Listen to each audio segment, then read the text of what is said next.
Hello everyone. So today we'll be discussing on the topic chest pain beyond ACS. So we'll be discussing about aortic dissection, pulmonary embolism, pericarditis, common mimickers for acute coronary syndrome. So I'm Dr. Thomas Anthony. I'll be your mentor today. So how is it important? How chest pain is important? So this is the most common MRCP trap. You know that ACS is one of the most important clinical aspects. So despite this, often ACS is misdiagnosed. Patient presents with chest pain, we might be uh, missing many other common diagnoses as well. So when we miss some important diagnoses like these, it could prove fatal.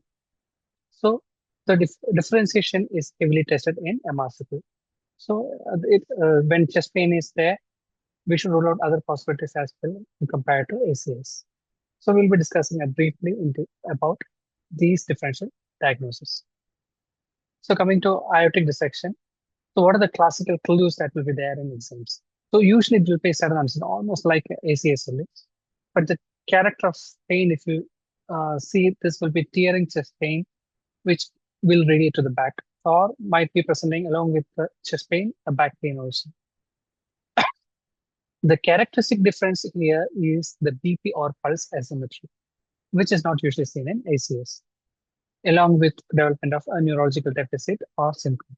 Chest X-ray will show mediastinum widening because of aortic dissection and seepage of the blood into the arch of aorta.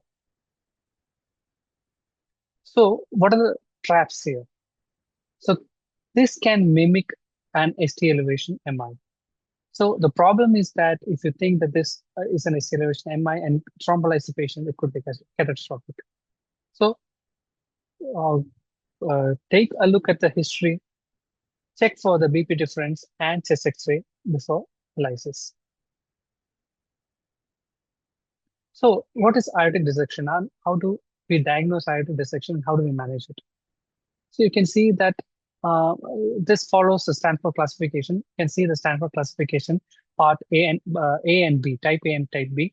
So type A will be the most common, and that first will be first and second. These are all proximal, the class A, and class B will be distal. So you can see that there is a seepage of blood into the outside the intima. So 60% of these will be TBK class 1. So followed by Stanford class B, which is distal. So the gold standard will be, so this is a part of aorta, the gold standard will be CT aortography. And the first management strategy would be to give a levodopa injection IV. So type A, the definitive management would be surgery. And type B, the definitive management is usually medical unless there is any other complications that arise. So coming to pulmonary embolism, this is also an important topic when it comes to both MRCP, the part 1 and part 2, also in PACES. So what is happening here? Usually the patient presents with a pleuritic type of chest pain along with or without dyspnea, depending upon the severity of embolism. So patients on examination will be having tachycardia. Tachycardia might be the most common sign that we see in patients with embolism. So the same will be manifested in ECG as well with the increase in heart rate. Okay. Then hypoxia, depending upon the area of obstruction. And most important thing in pulmonary embolism that we have looked to is the risk factors. So if there is any surgery, if there is any immobility, if there is any cancer, or is there any other risk factors which can lead to pulmonary embolism, that needs to be considered. So in most common scenarios in MRCPs, the question will be, patients had a long flight from this place to this place. So patient developed chest pain and dyspnea. So what would be the most probable diagnosis? So this points towards, so there was an immobility, patient was traveling by flight. There was an immobility. So most common cause that we have to rule out would be pulmonary embolism. So usually the chest X-rays will be normal. So how do we manage? So if the chest X-ray is normal, that does not exclude pulmonary embolism. So what we have to do is we have to clinically categorize these patients. based on the well score. Based on the risk factors, there are different scores. You know already what is a well score is. So if the score is more than 4, it is pulmonary embolism is more likely. If it is less than or equal to 4, pulmonary embolism is unlikely. So D-dimer in select patients and CTP is diagnosed. So when should do a D-dimer? So D-dimer is done when we are in doubt, not when we think that the patient is having a pulmonary embolism. So usually the D-dimer have a high negative predictive value. So if the D-dimer is negative, the patient is not having a pulmonary embolism. That's how it is. If it is positive, there are a lot of other things which can lead to an elevated D-dimer. So when the pulmonary embolism is likely, that is, if it is more than 4 score, then the diagnosis of choice will be CTPA. If it is less than or equal to 4, then we can consider D-dimer as an intermediate step. Okay, same thing is mentioned here. So what is the treatment of choice here? So we can go for either DOACs. Most of the cases managed in the UK are with DOACs. Means they don't want to admit the patients. So when the patient is, when the patient is relatively stable, there are indications and contraindications which is mentioned in the BTS. So when they are eligible, can go for DOACs, which includes apixaban, rivaroxaban, or dabigatran, or low molecular weight. Depending upon the type of DOAC which we are given, we have to bridge it with low molecular weight heparin. If it is a massive pulmonary embolism, how do you know it is a massive embolism? So there is a hemodynamic compromise. The patient might uh, lose his life if we are not intervening. So in such cases, we have to give for thrombolysis.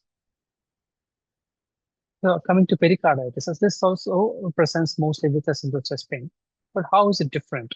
So this is a sharp pain. If you see an acute coronary syndrome, the type of presentation will be something which is heavy or constricting type, or like a weight is kept on the chest, that kind of feel, and the classical radiation features are there.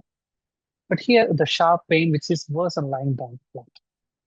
Okay, so that is because of the pericardial irritation. So which is worsened whenever there is a change in intrathoracic pressure, like when the patient coughs or when the patient takes a deep breath. So relieved from slightly sitting forward. So there could be pericardial friction drop, and there could be diffuse ST elevation. This is again another parameter which shows that how similar the pericarditis and ACS can look like. So the diffuse ST elevation. So if the doctor is inexperienced, they can even confuse pericarditis as an acute coronary syndrome. So again, the same thing, which is confused with STEMI. So the ST elevation is diffuse, not territorial. We'll look into the ECC in detail. So PR depression. So this is one of the most important. So this ST elevation is a diffuse thing, and there's a PR depression as well. So this is different from ST elevation MI. So usually in ST elevation MI, you have a localized ST elevation, in particular leads depending upon the area of involvement, and the corresponding areas there will be depression of the ST, along with an elevated troponins. So you can see the ECG here. So you can see that there's a diffuse elevation in ST segments along with a PR depression. So this is unlike in patients with acute coronary syndrome, where you have focal area involvement. So corresponding leads will be affected. So there is ST elevation in the corresponding leads, and a T wave inversion in the corresponding leads.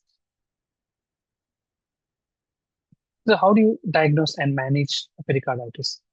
So again, ECG is almost diagnostic, and you can go for an echocardiography. So what do we look for in echocardiography? So we have to look for any thickening if it is there, depending upon the type of pericarditis you're dealing with. So thickening, hyperechogenicity of the pericardial layer, then presence or absence of pericardial effusion. So this is also important. So usually in pericarditis, you'll have a mild effusion, unlike other cases like in malignancy, where you have which bit more effusion, which is compressing and causing problems with the ejection. So the CRP might be elevated, depending again, all these things. There are a lot of reasons like viral pericarditis, all those things which can lead to pericarditis. So Depending upon the cause, we have to evaluate for the cause, CRP, and the treatment of choice will NSAIDs along with colchicine. We can ideally the patient is supposed to avoid exercise. So, um, so ECG comparison. This we have already discussed. There is diffuse ST elevation and PR depression. So in uh, ST elevation MI, there will be localized ST elevation. In pulmonary embolism, so most common sign that we see in ECG will be at elevated heart rate. So sinus tachycardia patient will be having. And classical feature is S1 putrid. It is not seen in all conditions. This is a rare phenomenon, but if it is there, this is high probability that patient might be having a pulmonary embolism. Okay, so again, to differentiate rapidly, dissection means a tearing type of chest pain, which is radiating to the back, along with a BP difference in the arms. And pulmonary embolism means it is usually pleuritic type of chest pain, depending upon the severity, dyspnea, and along with that, we have to consider the risk factors. Pericarditis, it is usually positional, which is relieved on leaning forward. So this is a scenario where you have a sudden onset tearing pain and unequal pulses. What would be your diagnosis? It would be aortic dissection. Case 2, a pleuritic chest pain along with tachycardia and recent surgery. So you know that there is a risk factor, which is a recent surgery. Patient might have been immobilized. And there is tachycardia and pleuritic. So this is more likely to be pulmonary embolism. So when it comes to case 3, so chest pain relieved on leaning forward and a diffuse ST elevation, classical of pericarditis. So let's have a look at this MCQ. There's a 62-year-old man presents with sudden severe chest pain radiating to his back. So we know the diagnosis by now. The pain started abruptly while he was watching TV. So this was a sudden onset pain. He is hypertensive. There's a risk factor and a long-term smoker. The BP is 180/95, very high on the right arm, and 150/90 on the left arm. Pulse rate is 110 beats per minute. A new early diastolic murmur is heard. ECG shows non-specific ST changes. Troponin is mildly elevated. So what is the most appropriate next step in management? So what do you want to do?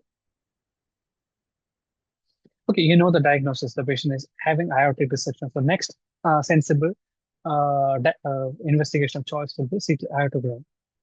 So to see the site, to classify the patient, whether he is having a type A or type B. And again, what are the features which was favoring aortic dissection? So sudden onset tearing chest pain, which is radiating to the back. There is a BP asymmetry and a new onset diastolic murmur. So this diastolic murmur is most likely due to aortic regurgitation. Okay. So even in aortic dissection, there could be a minimal rise in troponin. Okay. So coming to second MCQ, a 34-year-old woman presents with acute chest pain and shortness of breath. The pain is sharp and was on inspiration. She returned from a 10-hour flight 3 days ago. So this was what we were discussing before. Heart rate is 118 beats per minute. BP is 110/70. Saturation is on the lower side, which is 93. And ECG shows sinus tachycardia. Chest X-ray is normal. So what is the most appropriate next investigation? So what do you feel this is? So you know the diagnosis this patient is having pulmonary embolism. So investigation of choice is CT pulmonary angiography. Okay. So pleuritic chest pain plus tachycardia plus hypoxia. There is a risk factor. Okay. And with a high clinical probability, if the clinical probability was low, we would have gone for a D dimer. So since the clinical probability high, we'll directly go for CTPA. So these are the common mimickers that we see, which mimics ACS and the presentation of sudden severe onset chest pain. So differentiating these would be quite important, not only in MRCP, but also in your clinical practice. So it is, so you have to read in detail about these. most of the questions will be based on these in chest pain. Thank you. Thank you for listening to this session. Have a nice day.